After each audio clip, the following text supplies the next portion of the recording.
ഈശോയിൽ സ്നേഹം നിറഞ്ഞവരെ, പരിശുദ്ധ കന്യകാമറിയത്തിൻ്റെ ജനന തിരുനാളിൻ്റെ മംഗളങ്ങൾ ഏറെ സ്നേഹത്തോടെ ഏവർക്കും നേരുന്നു. ഓരോ ക്രിസ്ത്യാനിയെ സംബന്ധിച്ചും സെപ്റ്റംബർ 8 മദേഴ്സ് ഡേ ആണ്.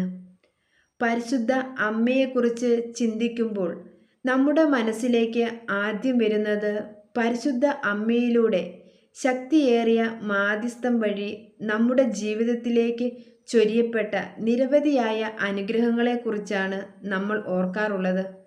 കാരണം എണ്ണിയെടുക്കാൻ കഴിയാത്ത വിധം അത്രയേറെ അനുഗ്രഹങ്ങളാണ്. നമ്മുടെയൊക്കെ കുടുംബജീവിതത്തിലേക്ക് ഒന്ന് തിരിഞ്ഞു നോക്കിയാൽ അമ്മയുടെ മാധ്യസ്ഥത്താൽ ദൈവം ചൊരിഞ്ഞിട്ടുള്ള അനുഗ്രഹങ്ങൾ എത്രയേറെയാണ്. ഓരോ തിരുനാൾ ആഘോഷിക്കുമ്പോഴും നമ്മുടെ ശ്രദ്ധ കൂടുതലായി പോകുന്നത് അമ്മയുടെ മാധ്യസ്ഥ ശക്തിയിലേക്കാണ്. ഒത്തിരിയേറെ ആഗ്രഹങ്ങളും നിയോഗങ്ങളുടെ ഭാരവുമായിട്ടാണ് നമ്മൾ തിരുനാൾ ആഘോഷിക്കുന്നത്. പരിശുദ്ധ അമ്മയുടെ മാധ്യസ്ഥത്തോടൊപ്പം പരിശുദ്ധ അമ്മ എന്ന മാതൃകയെക്കുറിച്ചുകൂടി നമുക്ക് ചിന്തിക്കാം. പരിശുദ്ധ അമ്മ നമുക്ക് ഒരു മോഡൽ ആണ്. ക്രിസ്ത്യാനി എങ്ങനെ ജീവിക്കണമെന്ന് കാണിച്ചു തന്ന മാതൃകയുടെ പേരാണ് പരിശുദ്ധ അമ്മ. ഒരുപാട് സംഘർഷങ്ങളുടെ നടുവിലൂടെ ജീവിച്ചു പോകുന്ന ഈ കാലഘട്ടത്തിൽ പരിശുദ്ധ അമ്മയെന്ന മാതൃകയെ താല്പര്യത്തോടെ ധ്യാനിക്കേണ്ട നേരമാണ് ഇത്.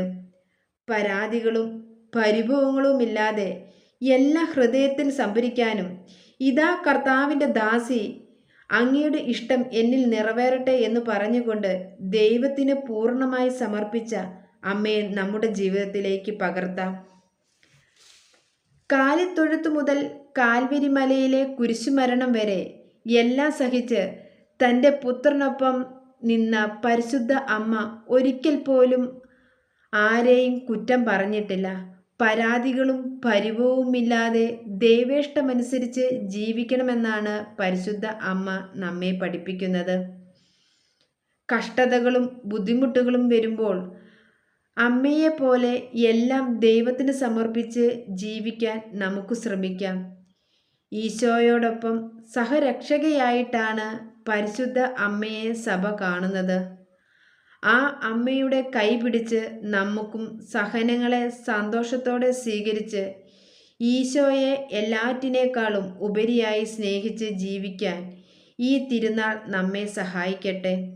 നമ്മുടെ ആശ്രയവും ആലംബവുമായി എന്നും പരിശുദ്ധ അമ്മ നമ്മോടുകൂടെ ഉണ്ടായിരിക്കട്ടെ. ആമേൻ.